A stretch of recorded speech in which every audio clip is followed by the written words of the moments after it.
विद्यार्थियों, प्यारे बच्चों, आज हम डिस्कस करेंगे करंट अफेयर। जो इस वीक की मुझे 5 very very important current affairs लगी, मैंने वो ही आज इस टॉपिक में ली हैं। आप उनको बहुत अच्छे से समझिए।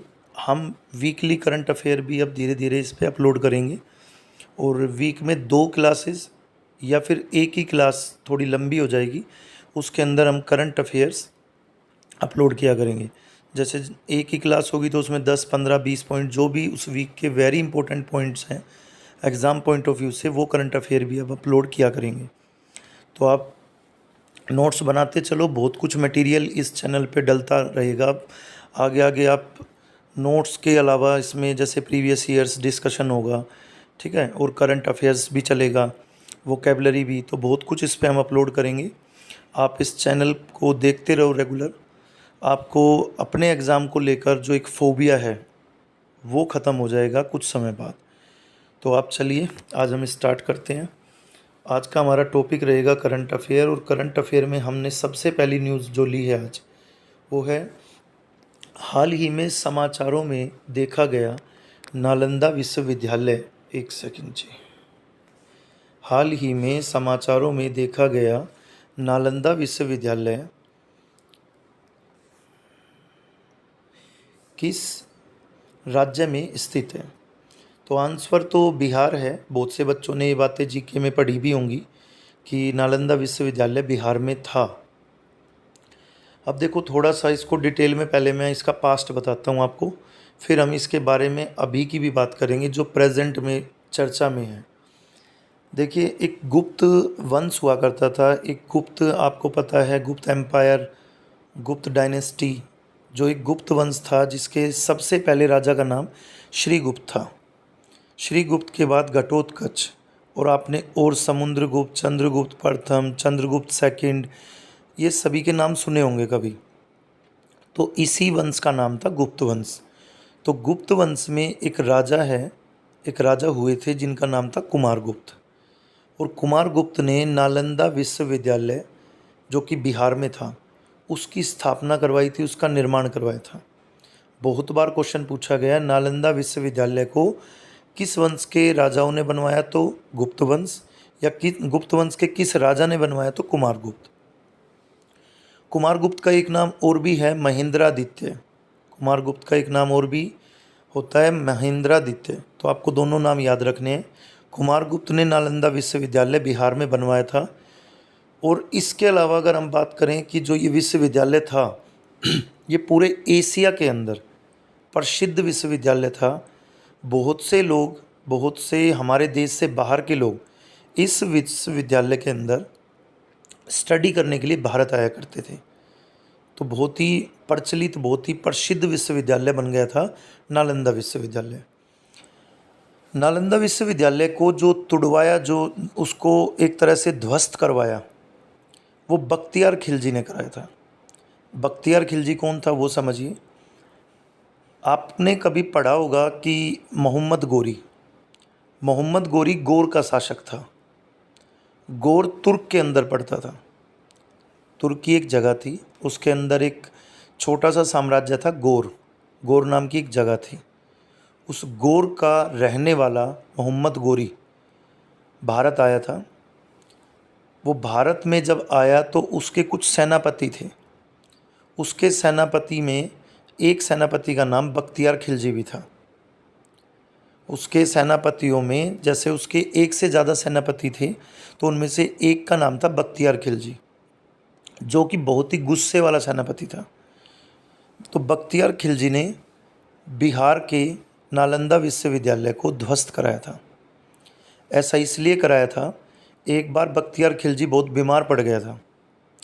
बख्तियार खिलजी एक बार बहुत बीमार पड़ गया था, तो बख्तियार खिलजी ने अपने इलाज के लिए एक से बढ़कर एक वैद्य को बुलवाया। तो जो भी वैद्य आता था सॉरी, वो उनका इलाज प्रॉपर नहीं कर पा रहा था। तो उसका इलाज ना करने की वजह से दूर दूर से लोगों को बुलवाया जाता था। तो एक बार किसी व्यक्ति ने कहा कि नालंदा विश्वविद्यालय का एक बहुत कम उम्र का बच्चा भी आपका इलाज कर सकता है। तो एक बहुत कम उम्र के वैद्य ने बख्तियार खिलजी का इलाज किया और बख्तियार खिलजी पूरी तरह से ठीक हो गया। तो बख्तियार खिलजी ने जब देखा कि भारत के नालंदा विश्वविद्यालय में इतना ज्ञान भरा हुआ है कि वहाँ का एक छोटा वैद्य जो कि बहुत ही कम उम्र का है, वो जब ऐसी बीमारी का इलाज कर सकता है, तो वहाँ के जो सीनियर वैद्य होंगे, वहाँ के जो बहुत ही पुराने वैद्य होंगे, तो उनका तो कोई जवाब ही नहीं।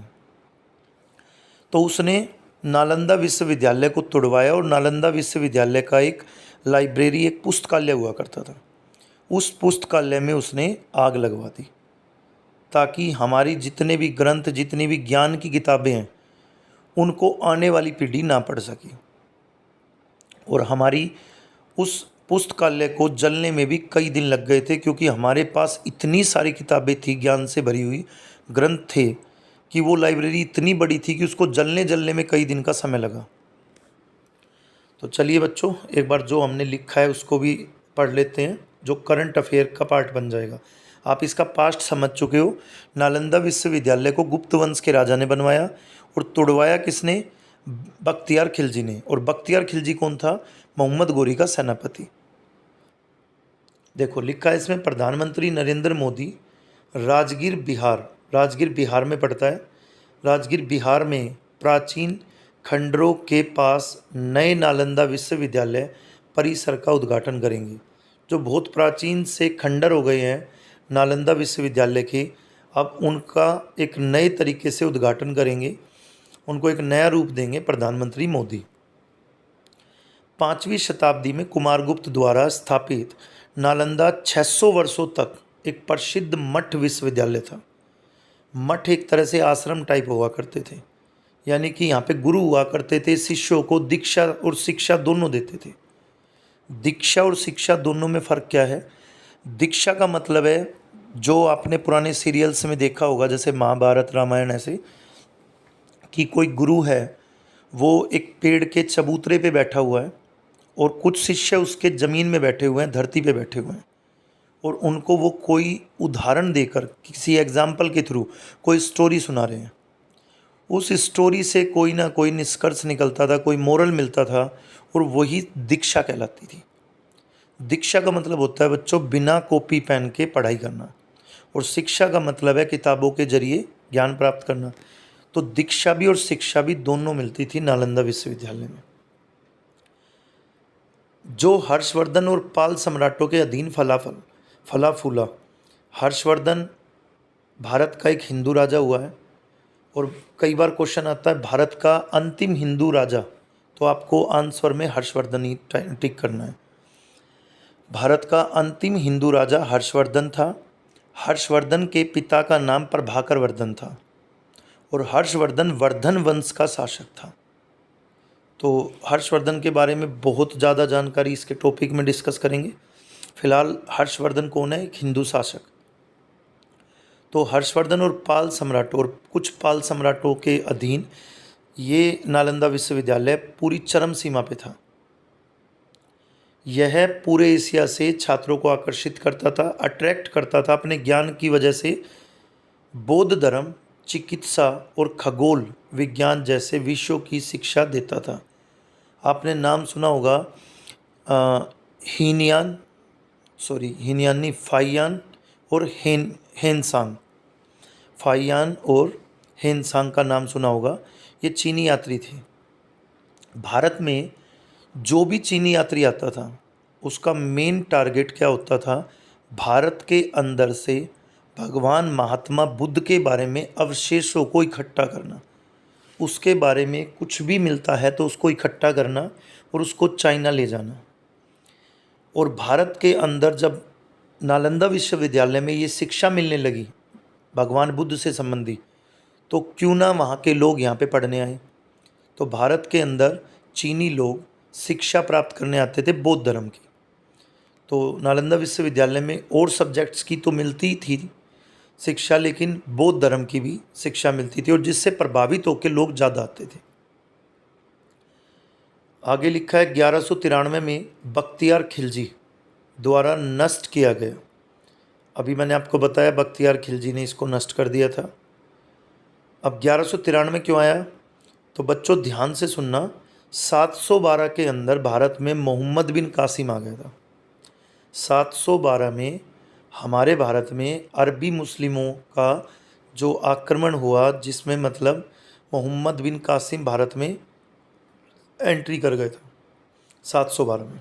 उसके बाद फिर गजनवी, और गजनवी के बाद गोरी, यानी 712 के बाद फिर गजनी आया, और गजनी के बाद गोरी आया। गोरी यानी थर्ड नंबर पे। तो गोरी का ही ये कौन था? सेनापति।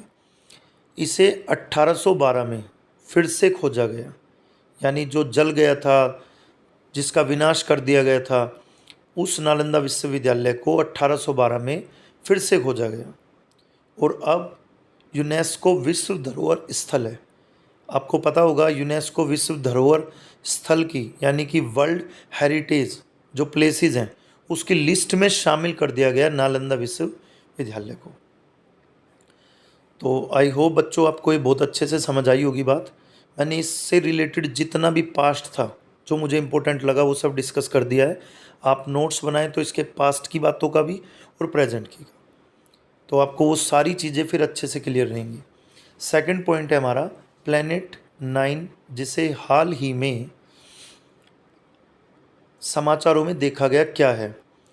देखो, प्लैनेट नाम आ गया तो सिंपल सी बात है, किसी ग्रह की बात की जा रही है। और हमारा जो सोलर सिस्टम है, यानी कि सौर मंडल, हमारे सौर मंडल के अंदर 9 ग्रह हुआ करते थे।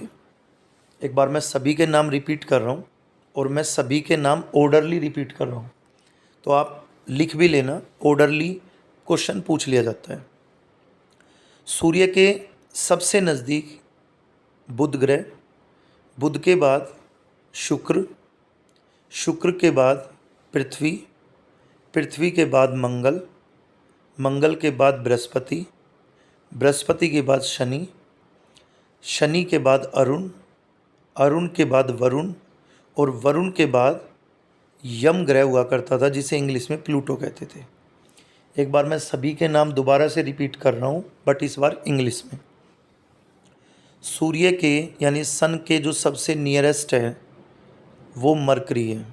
मरकरी के बाद आता है वीनस, वीनस के बाद अर्थ, अर्थ के बाद मार्स, मार्स के बाद जुपिटर, जुपिटर के बाद सैटर्न, सैटर्न के बाद आता है यूरेनस, यूरेनस के बाद आता है नेपच्यून, और नेपच्यून के बाद आता है अभी बताया प्लूटो। लेकिन प्लूटो को 24 अगस्त 2006 में ग्रहों की लिस्ट से निकाल दिया मतलब उसको ग्रह मानना बंद कर दिया। तो हमारे 8 ग्रह बच गए। अब आपका क्वेश्चन देखिए क्या है। प्लैनेट 9, यानी हमारे टोटल 9 जो थे, उनमें से एक कम हो चुका, एक कम हो चुका, तो 8 हैं अभी हमारे पास। लेकिन अब का जो करंट अफेयर है उसमें प्लैनेट 9 का क्या जिक्र है वो समझो। हमारे सौरमंडल के भारी क्षेत्र में एक काल्पनिक ग्रह, यानी कि एक इमेजिनरी है, अभी हम सिर्फ कल्पना कर रहे हैं। खगोलविदों ने लगभग 1 दशक से सौरमंडल के बाहरी भाग में, खगोलविद वो होते हैं जो ब्रह्मांड पे रिसर्च करते रहते हैं, कुछ खोज करते रहते हैं। तो खगोलविदों ने लगभग 1 दशक से सौरमंडल के बाहरी भाग में एक काल्पनिक 9वें ग्रह प्लैनेट 9 की खोज कर रहे हैं। वो उन्हें ऐसा लग रहा है कि अगर ये वो सारी शर्तें फुलफ़िल कर दे जो कि एक ग्रह करता है, तो हम इसको एक नोवा ग्रह मान लेंगे। तो इसमें ज़्यादा बताने का कुछ नहीं है बच्चों। नोवा ग्रह जो है उस पर बात चल रही है अभी। अगर ऐसा होता है कि हमें नोवा ग्रह मिल जाए, तो हमारे सौर मंडल में बात करें अगर हम किसके बाद की, प्लूटो के बाद की, तो प्लूटो के बाद दूसरा नंबर हम किसका मान लेंगे, जो भी ये ग्रह होगा, जो भी इसका नाम रखा जाएगा। एक सेकंड जो, तो नालंदा विश्वविद्यालय तो आप रिवाइज कर ही लेंगे। उसके बाद नोवा ग्रह भी, अभी इसका कोई नाम नहीं है। नेक्स्ट न्यूज़ है आज की हमारी, किस राज्य सरकार ने हाल ही में मिशन निश्चय लॉन्च किया। तो कुछ बातें ऐसी हैं जिस पे बहुत डिस्कशन की ज़रूरत नहीं है, जो आपको कम टू द पॉइंट ही याद रखना है। तो मिशन निश्चय, बहुत सारी ऐसी योजनाएं होती हैं, बहुत सारे ऐसे सरकार के कुछ पोर्टल होते हैं, कुछ ऐप होते हैं जिन्हें आपको याद करना है, एग्ज़ाम में पूछे जाते हैं। तो मिशन निश्चय याद रखना है पंजाब। बाकी ज़्यादा डिटेल के लिए इसमें मैंने लाइनें टाइप की हैं जो आप उनको पढ़ लेंगे।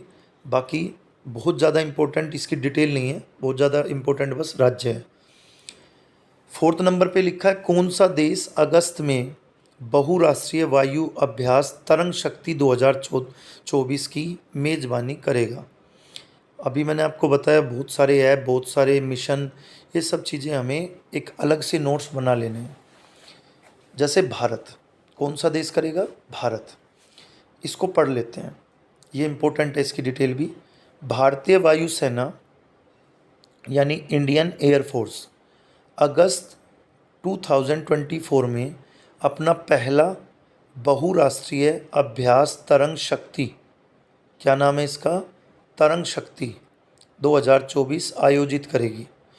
ये वेरी वेरी इंपॉर्टेंट टॉपिक है, याद रखना, एग्ज़ाम में आने के पूरे पूरे चांस हैं, तो इसको अच्छे से रिवाइज करना है। Australia, France, Germany, Japan, Spain, UAE, UK और यूएस सहित लगभग 10 देशों के भाग लेने की उम्मीद है। मतलब उम्मीद की जा रही है कि इसमें 10 देश भाग लेंगे, जो हमारा इंडियन एयरफोर्स का एक अभियान है या एक बहुराष्ट्रीय अभ्यास है, जिसका नाम क्या याद रखना है? तरंग शक्ति 2024। तो इन देशों के नाम पूछे जा सकते हैं, ये इम्पोर्टेंट है। इसका अभ्यास का नाम पूछा जा सकता है, ये इम्पोर्टेंट है। किस देश में किया जा रहा है, ये इम्पोर्टेंट है। तो ये पूरा ही टॉपिक बहुत ज़्यादा इम्पोर्टेंट है, इसको रिवाइज करना। लास्ट न्यूज़ है आज की हमारी। हाल ही में खबरों में देखा गया एंडीज एल्बोपिक्स क्या है? तो ऐसे अजीब से नाम एग्ज़ाम में कई बार आते हैं कि एंडीज एल्बोपिक्स क्या है, उसमें मतलब 3-4 नाम दिए जाएंगे, जैसे किसी जानवर का नाम दे दिया, किसी पशु पक्षी या किसी दवाई का नाम, ऐसा कुछ दे गए। तो ये एक मच्छर का नाम है, जो कि इस टाइम क्यों इम्पोर्टेंट है? क्योंकि आप हर साल ये सुनते हैं कि किसी न किसी पक्षी या किसी पशु या मच्छर की वजह से कोई ना कोई वायरस क्रिएट हो जाता है, तब वो हमारे लिए इम्पोर्टेंट हो जाता है। जैसे कि देखो, इसमें लिखा है ईयू स्वास्थ्य एजेंसी के अनुसार गर्म परिस्थितियां एंडीज एल्बोपिक्स मच्छर को फलने फूलने में मदद कर रही हैं। हम और आप पहले सुना करते थे कि जब गर्मी बहुत ज़्यादा होगी, जब लूएं चलेंगी, तो मच्छर मर जाएंगे। अब आप एक गुड न्यूज़ क्या सुन रहे हो कि जब गर्मी का स्तर बढ़ेगा, यानी कि बहुत गर्म हवा इस मच्छर को फलने फूलने में मदद करेंगी। तो इंसान तो बेचारा मारा गया, क्योंकि मच्छर गर्मी से मरता था, वो गर्मी से फल फूल रहा है, तो उल्टा केस हो रहा है। और जो डेंगू, चिकनगुनिया और जीका फैलाता है, यानी ये जो मच्छर है ये डेंगू फैलाएगा, चिकनगुनिया फैलाएगा और जीका, जीका वायरस सुना होगा आपने। तो कुछ बीमारियां ये मच्छर फैला रहा है। ये मच्छर बहुत इंपॉर्टेंट नाम रहेगा एग्ज़ाम में, क्योंकि पूछ लिया जा सकता है हाल ही में डेंगू या चिकनगुनिया जीका, आपसे ज़्यादातर चांस है पूछने की चिकनगुनिया जीका, क्योंकि डेंगू तो मच्छर से रिलेट करता है, आपको पता है। पूछा जा सकता है कि जीका वायरस इनमें से किसकी वजह से फैल सकता है, तो आपको मच्छर का वहाँ पे आंसर पे टिक करना है। तो प्यारे बच्चों, आज की 5 न्यूज़ आपको समझ आ गई होंगी। करंट अफेयर के नोट्स भी बनाते चलिए। बहुत से बच्चों के माइंड में ये बात होती है, करंट अफेयर कहाँ से पढ़ें? देखो, मार्केट से अगर हम कोई बुक खरीदते हैं तो मार्केट की बुक करंट अफेयर की डिपेंड करती है आपकी पॉकेट पे। अगर आप मार्केट में 30 रुपये देते हैं तो आपको करंट अफेयर के कुछ 8-10 पेज मिल जाएंगे। आपका पेपर क्लियर हो ना हो, उस बुक या उस पब्लिकेशन को कोई फ़र्क नहीं पड़ेगा इस बात से, क्योंकि गलती उनकी भी नहीं है। उन्होंने अपने पैकेज बना रखे हैं, जैसे 6 मंथ्स की करंट अफेयर के लिए अलग है, 1 ईयर के लिए अलग है। अब आप या तो 1 साल तक की पूरी बुक खरीदते हो तो उस बुक का आपको 200, 400, 500 जो भी चार्ज है वो देना है, नेक्स्ट बात आपको एक और इम्पोर्टेंट बता दूं, कोई श्योरिटी नहीं है कि उस बुक में टोटल करंट अफेयर कवर है। ऐसा क्यों?